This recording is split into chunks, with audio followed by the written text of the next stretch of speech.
साथियों, आप जिस तरह से देख रहे होंगे यहाँ पर झील है, और जो ये झील है ये कहीं और का नज़ारा नहीं बल्कि ये नज़ारा है नेपाल के लुम्बिनी वन का।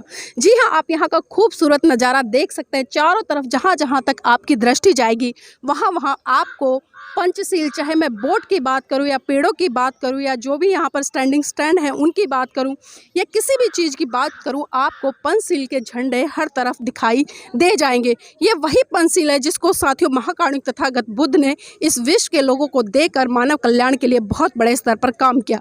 और यहाँ का जो अद्भुत नज़ारा है, आज भारत से सैकड़ों की संख्या में लोग यहाँ पर घूमने के लिए आए हैं। कुछ लोगों से जुड़ने का प्रयास करेंगे, जानना चाहेंगे। सर, आपका नाम क्या है? सुदाम प्रसाद चौधरी। कहाँ से आए हैं? एमपी कटनी जिला। सर, जानना चाहूँगी यहाँ पर आने का उद्देश्य क्या है? हो गए यहाँ पर मैडम ये धाम में दीक्षा गौतम बुद्ध के संबंध में अपन जानकारी हुई, उसी संबंधित जानकारी या घूमने के उद्देश्य उनके विषय में ये सब जानकारी के लिए आए थोड़ा सा। तो देखिए, कहीं ना कहीं आज लोगों में एक जिज्ञासा है, एक उत्साह है कि जिस धरोहर को या जिस संस्कृति को या जिस धर्म को जानकर आज पूरा भारत विश्व गुरु के रूप में गौरवान्वित हुआ, उस धर्म के बारे में, उस महाकारुणिक तथागत बुद्ध के बारे में जानने के लिए आज नेपाल की धरती लुम्बिनी पर आए हैं। और यहाँ पर लोगों का आप नज़ारा देख सकते हैं। कोई सेल्फी में व्यस्त है, कोई वोटिंग में व्यस्त है, कोई अपनी बातचीत करने में व्यस्त है। आपका नाम क्या है? प्रभा वाघमारे। कहाँ से आए हैं? हम पूना से। पूना से आए हैं। तो यहाँ पर आने का उद्देश्य क्या है? क्या देखने के लिए? देखने के लिए आए। तो कैसा लग रहा है? अच्छा लग रहा है। क्या क्या चीज़ें देखी अभी तक? गौतम बुद्ध का और क्या मनोकामना देवी, पशुपतिनाथ। तो सबसे अच्छा क्या लगा? सबसे अच्छा रोपवे। मनोकामना देवी रोपवे। हाँ, ऐसा क्या है वहाँ पर? वहाँ पर तो जाने में बहुत थ्रिल अच्छा लग रहा था, केबल कार में जाते हुए। मतलब प्रकृति को देखकर बहुत अच्छा लग रहा बहुत ही अच्छा, बहुत अच्छा। वो स्वर्ग बोलते हैं ना, वही नीचे आया हुआ लग रहा है। जी। आप भारत से आए हैं? हाँ जी। जानना चाहूंगी, जिस तरह से महाकारुणिक तथागत बुद्ध जो कि सिद्धार्थ के रूप में यहाँ पर नेपाल लुम्बिनी में उनका जन्म हुआ, आज भारत के लोग उनकी विचारधारा और उनके धर्म को कितना फॉलो करते हैं? बहुत करते हैं, बहुत करते हैं। बहुत है फॉलो करने वाले। उनके धर्म की कुछ बातें बताएं हमें।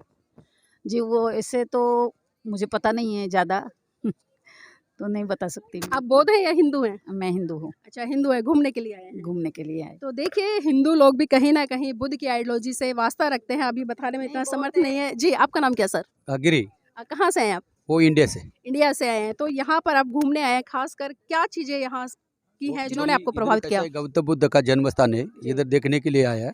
और नेपाल में काठमांडू में जाके पशु पक्षीनाथ का मंदिर वो देखा, और मनोकामना देवी का मंदिर एक पहाड़ी में, तो रोपवे से जाना पड़ता है उधर, वो भी बहुत अच्छा है। और पोखरा में वो देखने को बहुत सुंदर पहाड़ी वहाड़ी सब अच्छा है उधर। जी। जानना चाहूँगी, जो बुद्ध हैं भारत के लोगों के लिए उनका क्या महत्व है? वो बहुत अच्छा बोला। अभी तो इसका तो मालूम नहीं, मैं तो हिंदू है, लेकिन वो अच्छा मानने वाले फिर भी अगर हम इतिहास को उठाकर देखें, क्योंकि इतिहास के जितने भी देश, अगर मैं नेपाल की बात करूं, नेपाल मात्र इकलौता एक ऐसा देश है जो आज तक किसी भी देश का गुलाम नहीं रहा। और उसका कारण है कि यहाँ पर सिद्धार्थ ने जन्म लिया था।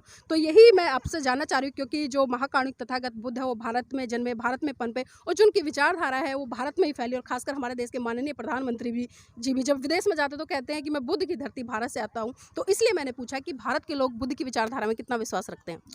बहुत विश्वास रखते हैं जी। वो मानने वाले बहुत है।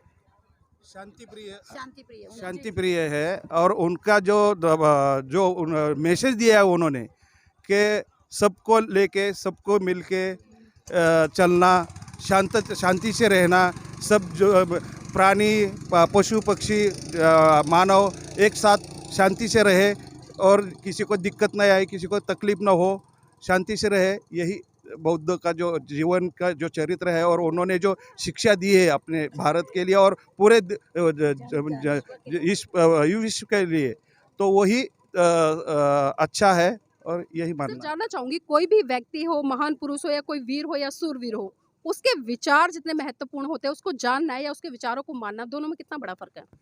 उनको विचारों को जानना और उन्होंने जो फॉलो भी करना चाहिए, जो उन्होंने जो विचार दिए हैं उसी के साथ चलना चाहिए, उसी आधार पर चलना चाहिए।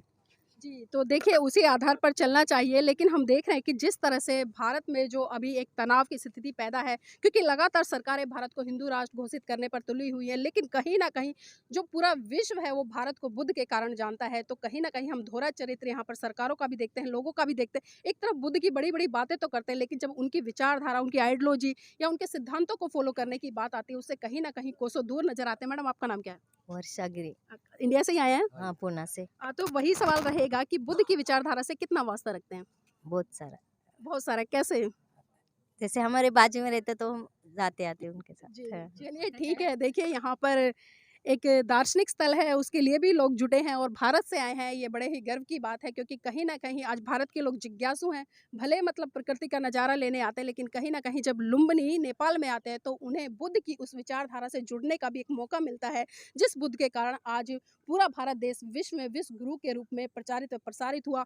और इंतज़ार रहेगा आखिर वो मौका कब आएगा, जब दोबारा से सम्राट अशोक के शासनकाल जैसा भारत हमें देखने को मिलेगा। यहाँ सबसे बढ़िया ये कौन सा वाला बनता है जी? जापान।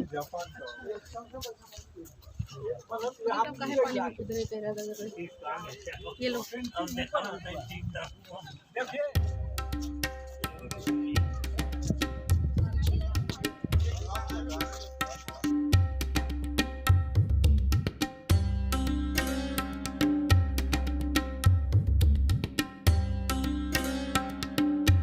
तो अभी हम लेकर आए हैं आपको सिंगापुर मोनेस्ट्री के बाद में जापान की मोनेस्ट्री है, और आप देख सकते हैं कि जितनी भी मोनेस्ट्री यहाँ पर बनी हुई हैं अलग अलग कंट्री की, अपने आप में अद्भुत है और जिनकी आकृतियाँ बहुत ही सुंदर है। सब ने अपने अपने तरीके से इनको बनाया है।